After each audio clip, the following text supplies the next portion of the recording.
মালিক তো দেখে ফেলছে, আল্লাহ জানে এখন গালি দেয় কিনা। ভাই আপনার কাছে তো আম পারলাম আর আপনি হাসতেছেন, আমাদেরকে গালি দিবেন না? না ভাই, আমি আপনাদেরকে গালি দিব না, আমি হাসরের ময়দানে আপনাদেরকে আটকিয়ে দিব। হাসরের ময়দানে আটকে দিবেন মানে? হ্যাঁ ভাই, আমি আপনাদেরকে হাসরের ময়দানে আটকিয়ে দিব, কারণ আপনি আমার গাছ থেকে না বলে আম পারছেন।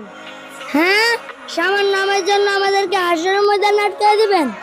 দুনিয়াতে আপনি আমার গাছ থেকে না বলে আম চুরি করে নিছেন, হাসরের ময়দানে আমি আপনার নেকি নিয়ে নিব।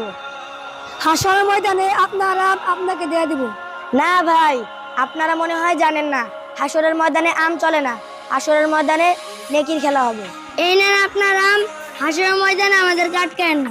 আচ্ছা ভাই, ঠিক আছে, আপনারা যেহেতু আমগুলো কষ্ট করে পাচ্ছেন, আপনারা আমগুলো নিয়ে নেন, আর কারো গাছ থেকে না বলে আম নিয়েন না।